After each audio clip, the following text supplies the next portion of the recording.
indeed.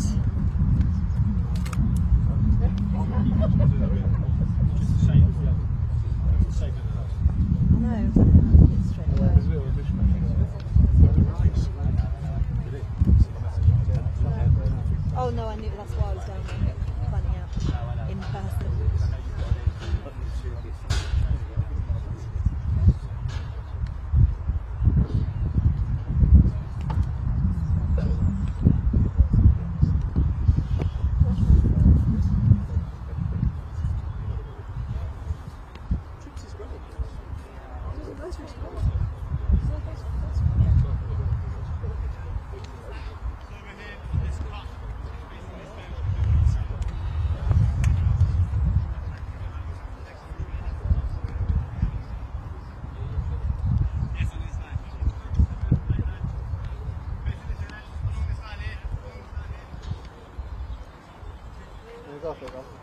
Yeah, I'm just wondering about where the line went on the net.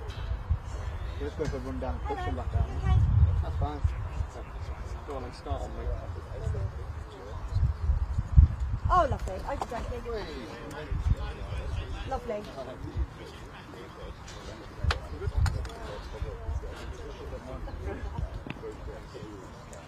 Tell me it's fine.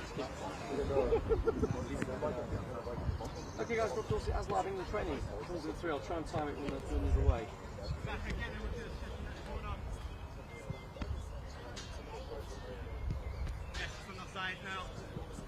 Yeah, 23 of the 26-man England squad are out there training on the grass. You can see them out there now. And it's pretty muggy out here. We've got thunder in the air.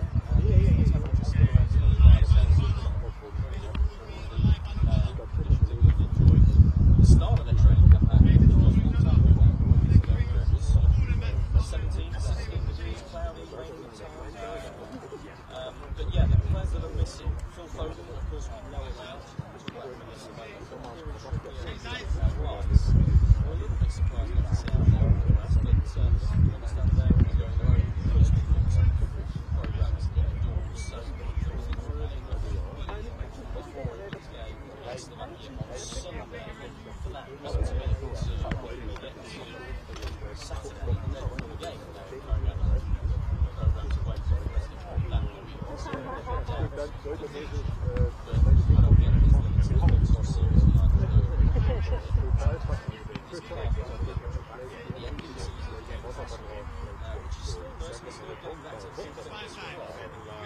She's played 3 games in 10 days, as has Declan. So 3 games in 10 days. She's looking very closely at the medical reports, conditioning reports, and they make their training plans accordingly. See Luke Shaw out there at the back. He is out there training again, which is again a cost for Gareth Southgate as he plays through the mix over the night. So he checks out to the second thing. He goes and said next to the game. Now, so they'll just make you a lot of that. So that's what we're doing.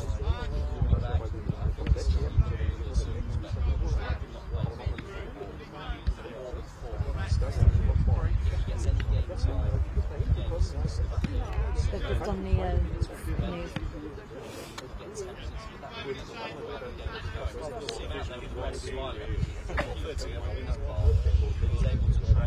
I've got headphones, you know.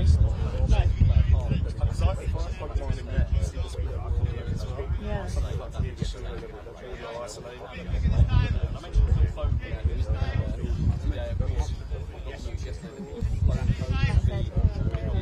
Someone's trying to ring me. Who's expecting a baby. And they've got 2 children together. They announced that they were having a 3rd child, or expecting a 3rd child back in April.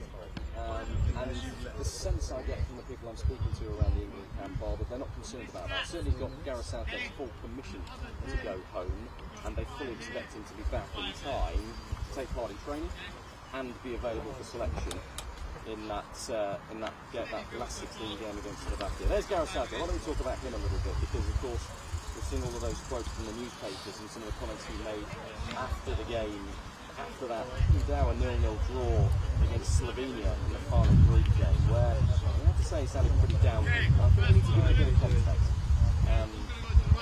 He was talking about the fact that he's the target of some of the bile that's coming from England supporters right now. Remember, as he left the field in Cologne. There was some plastic cups that were thrown at him, some of the abuse, some of the booing from England fans was pretty pertinent. It was directed straight at Gareth Southgate.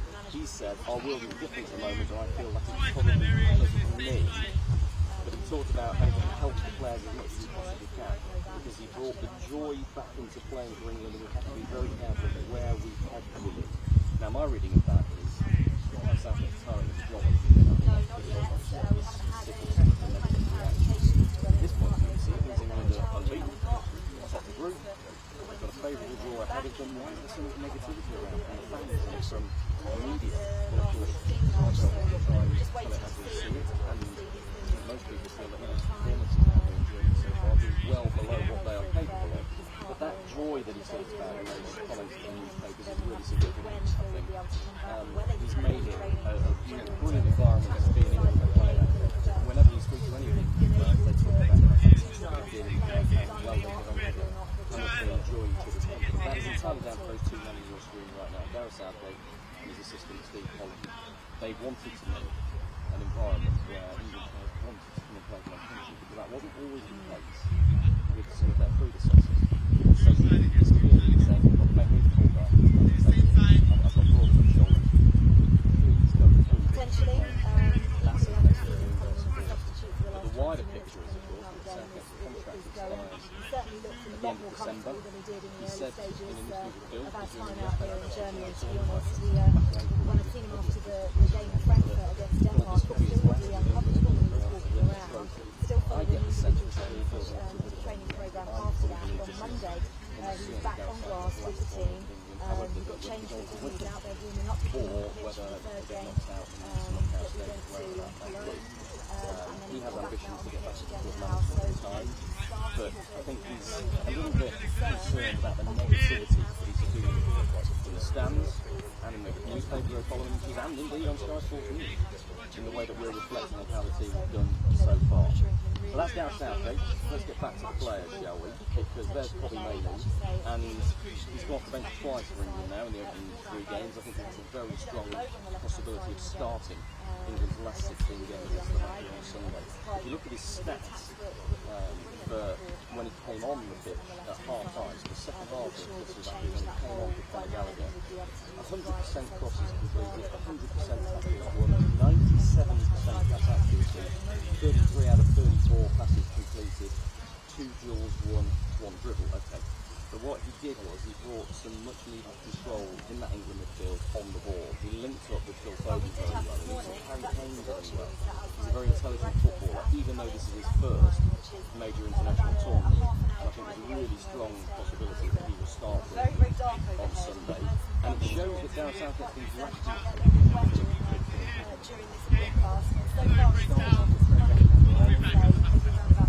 from Brandon his way through the second group game. We saw Conor Gallagher come on, and look, I thought that was a decent decision by Gareth Southgate. Conor Gallagher, a natural number 8, had a brilliant season for Chelsea, but the manager took him off at half-time against Slovenia, clearly feeling that England needed somebody with a bit more ability on the ball maybe, and that's where Kobbie came in. So 3 different, there's Conor Gallagher, look, for 3 midfield options tried already, 2 of them dispensed with. For my money, it looks like Kobbie could well be England's number 8 going forward in this game, and potentially if they go further on in the tournament. What about changes elsewhere? Well, let's talk about Cole Palmer, shall we? Because we spoke to him after the game, and in terms of England's wide attacking options, I'd say he's probably England's most informed. That was what he was in terms of his club football. Brilliant season for Chelsea. And I think when he came off the bench in that second half, he was England's most exciting player. He looked to the manner born, his first experience of major international football at a tournament, and he was doing exactly what he does for his club. Nothing seemed to faze him. He was beating players, he was feeding passes through the eye of the needle. He was linking up very well with England's other attacking options. And he has a bit of a swagger about him, which I think shows how comfortable he is and how well he's adapted to this international stage. It didn't phase him one bit. And I think with Gareth Southgate is thinking of resting Bukayo Saka, who started each of England's 3 group games. Cole Palmer may well be the man to come in on that wide right-hand side. Jarrod Bowen, of course, into option. Anthony Gordon on the left there. Look, let's talk a bit about him, because he taste of tournament football the other night.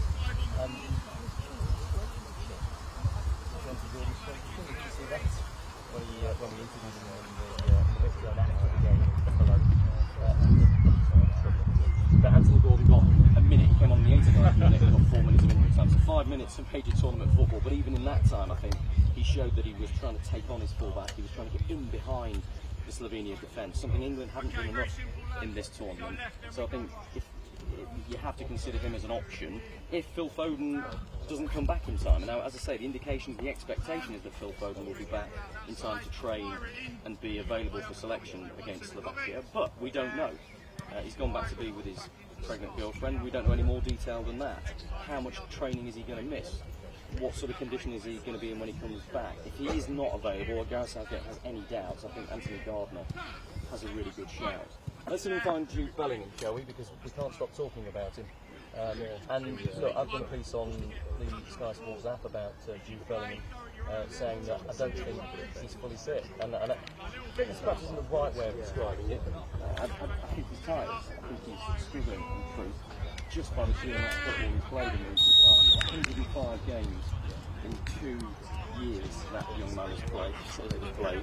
And the mental fatigue too. He's now part of England's leadership group, a committee of 4. Harry Kane is on there too, Declan Rice, Kieran, Trippier are the other 3. You've got 20-year-old Jude Bellingham, who turns 21 the day before England's last 16 games, part of that leadership group. He's giving advice to that guy on your right there, probably mainly. If he's got any queries, any concerns, it's Jude Bellingham they will go to. I'm told from people I've been speaking to that Jude Bellingham is very open to giving advice to some of the newbies in the squad, even players that are older than him, which is a slightly bizarre situation. So for me, he's been a little bit weary. I don't see any signs that Gareth Southgate is thinking of resting him, but if you look at his stats, it's very clear that they've gone south in each of England's 3 games. I don't think he can play the physical, pressing game that he has categorised his entire career and has shone through in his extraordinary season at Real Madrid this season.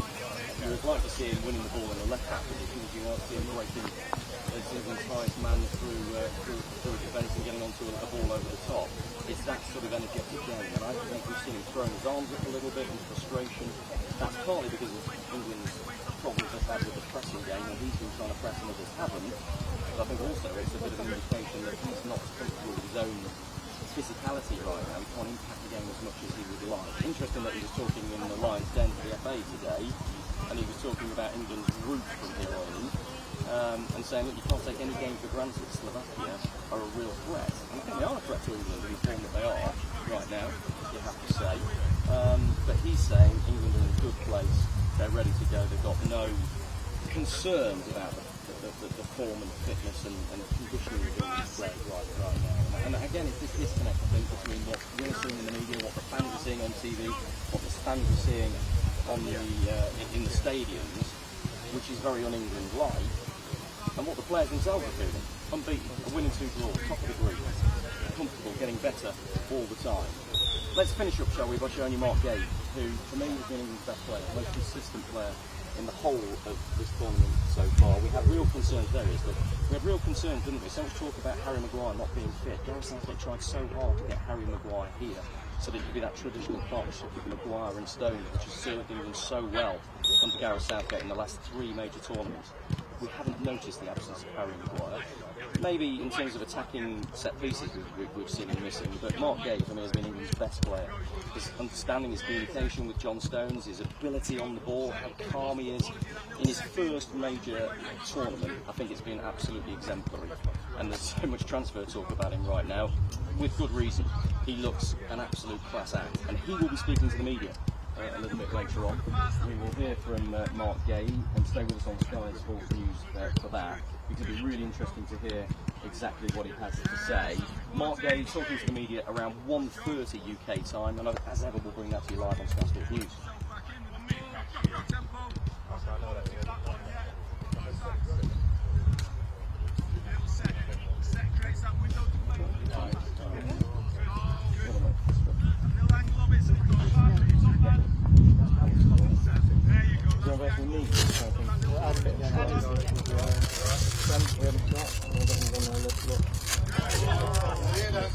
Thank you.